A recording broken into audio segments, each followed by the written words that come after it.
Nestled in the middle of Florence, just across the street from the more famous Bohemian Gardens, is the largest privately held urban garden in Europe, the beautiful Giardino Torrigiani, the Torrigiani Gardens. Still occupied by the aristocratic Torrigiani family, the gardens are run by the Marquis Vanni Torrigiani Malaspina and his son, the younger Marquis Vanni Torrigiani Malaspina. But there's more to the garden than meets the eye.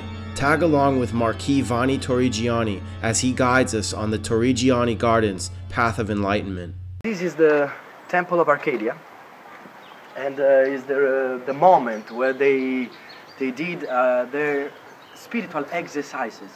In fact, here is all surrounded by bamboo, and bamboo is representing the freedom, the ideas, the air, and we are in the part of the garden that we call the sun part of the garden. In fact, in the other side we have the dark side of the garden, and here there is also the oldest statue of the garden, is 2nd century after Christ, and this is Roman, and is representing a lion that fighting against a bull and won, and the lion represents the god of the sun, Mitra, and the bull represents the human instinct, the dark side of the man, of the dark side. And so there is this sort of light and dark, like as an old religion, or something representing that fact that we are, at the end, the light will win. In fact, Pietro Torrigiani was an enlightened man, and he was in Illuminism, he lived. So he met, as I told you, Napoleon.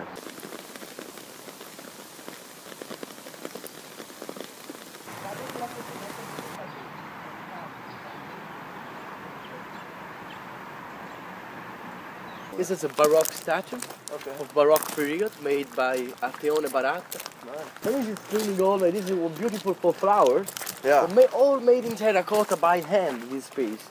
And then this is the statue in the middle of the young Pietro Torrigiani with Seneca. Seneca, the old philosopher, is like Virgilio, Dante. And they use this side of the garden like an hippodrome. That was a hippodrome. It's oriented like cardinal points. You have the north, the south, the east, and the ovest with different seasons. And it's an esoteric journey. And these, We are because this is a tiny, little amphitheater, but they using just to watch the sports. This was the beautiful. I mean, behind is the square of a city. It's like a gymnasium, we call. They using that tiny house for the athletes for change himself, change and take a shower. And use this lawn for doing like with the ball, with the arch, with the sports. Here, body exercises, just to prepare to go into the dark side of the garden, the holy wood, and to won, and to fight, and to won, and to reach the knowledge, the light. This is the meaning of this esoteric journey. Yeah. And this is in the alchemy. In alchemy. Yes, in alchemy, they believe that this is the putrefazio, the nigredo. Oh, right, yeah. Calcification or something like that. Right. Yeah. It's all is very well connected between alchemy and esotericism and Masonic.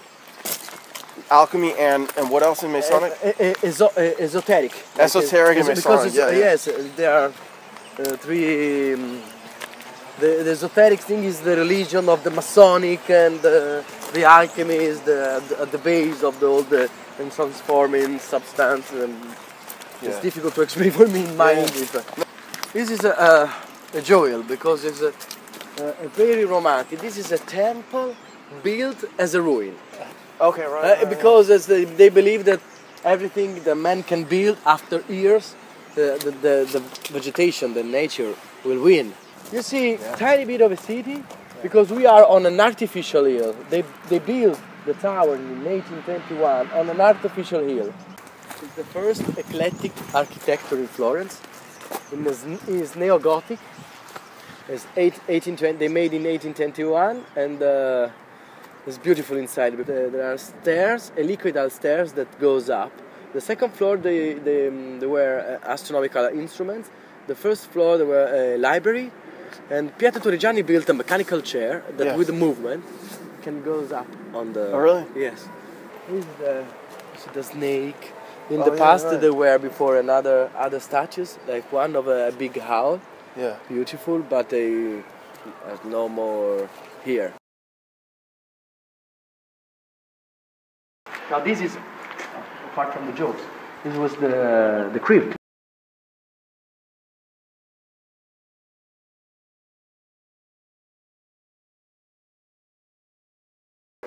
Was completely painted, and there are on the right there are stairs that goes down on the different rooms where they used to put dead bodies. But after Napoleon's law, you can do bury people in your private property, so never used. But it's Neo-Egyptian style, and when this gate was open, and it was like 14, 15, 16. We made parties here with guitars playing, doing the courage proof, going to how many stairs you can do from the back in the in the dark. It's amazing with all the torches, and because there are tunnels down there that connect with the open and with the outside. So when we were young with the torches, we were everywhere. It's like amazing. Sort of, you can imagine growing up here with a crypt. We used to make like in parties, and we read something like this l'attimo carpe diem, something of this tale, and playing music, and it's very funny. It's very incredible, very strange. And this is a real wood. This is a wood. This is represent the dark side of. You see the difference also in the vegetation between the area, the bamboos area, the Temple of Arcadia, and here, and the Hollywood, the dark side. They create a sort of a shadow, and during the summertime in this place it's changing temperature. It's crazy, amazing. And this is representing the night, the dead, and you have to pass through and to reborn with the new light. This is the sort of a connection. There are tunnels here, all connecting this crypt with the tower and with outside. It was all painted, the roof with blue, with the stars, amazing.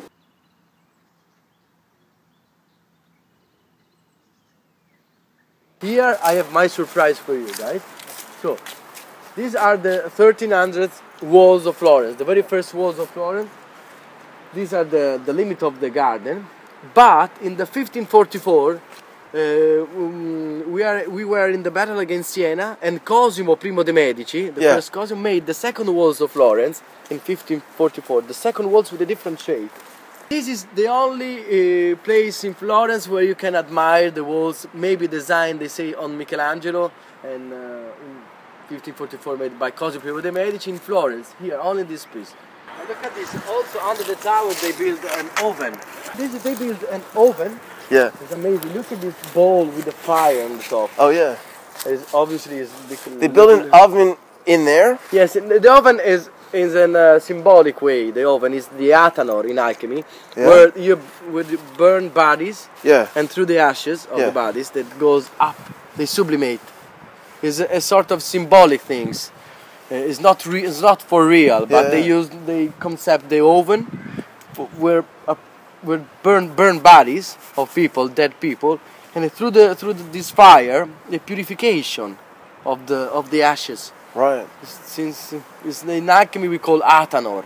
Athanor, yeah, right. Yes.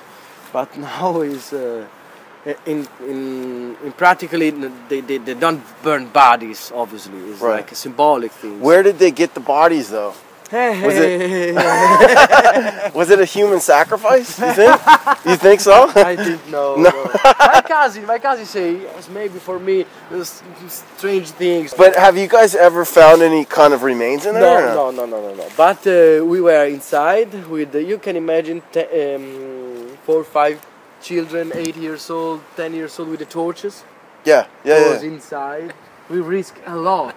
I remember inside the tower. It's like helicoidal stairs that goes up until the end, until the open air. It's beautiful when the first floor was in a library and the second floor was an astronomical instrument where they study the stars and the sky. Also because, remember, Pietro Torrigiani Enlightenment, so the reason, the science, very important. And here, underneath, down the tower, there is the oven.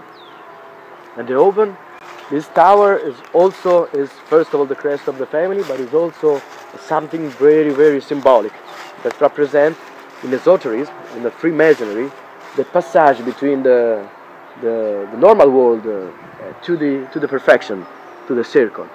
And then under there is the oven, that they call in alchemy the Athanor, where ideally, symbolically, you burn bodies, and through the ashes of the bodies, it goes up through the tower, they sublimate, they reach another level of life, with enlightened, with a complete. You see this beautiful bowl of stone bowl with the fire on the top.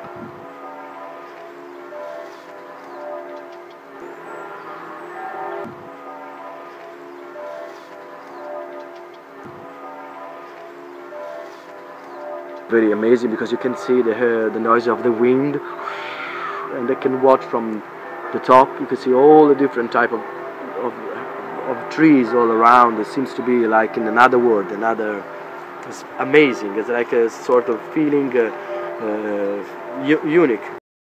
The different floors of the tower, okay, from the square base to octagonal shape, this sort of we say sublimation that goes up from the square, the ignorance, the instinct, the dark. Then you have to arrive to the perfection, the circle, all right, the knowledge. So Pietro Torrigiani bought this, and I saw the document that with the sign of Pietro Torrigiani, and he bought this wall in 1802, and he maintained for a piece. And now there is the moment where these two different types of walls of Florence are nearest. This is the most important thing we had, because here in this place we have under vincolo. We can't do anything without asking permission. It can take years, because we are historical houses of Italy, and everything is under control. But we had the permission for the very first time in the center of the city to have a solar panel between glass that they substitute the roof. They are the roof.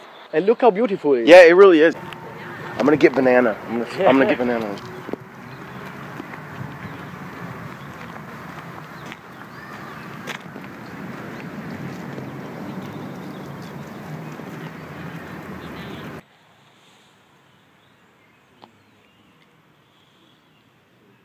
Where we live, they made the very first fashion show in Italy, born here in 1951, organized by Giovan Battista Giorgini, the Marquis, that organized there in the first floor, the noble floor. And another record, I told you, is in that area where I'm working with my father and the plants. They founded in the 1716, Pier Antonio Micheli founded the first Italian Botanical Society, as with lots of most important people come from all over Europe in this area, in the Orto de Boffi, they called, and where they founded the first society, botanical society. So many important things in this garden, this historical garden. The history, the plants, and the esotericism is a place where you can be mad. That's great, man.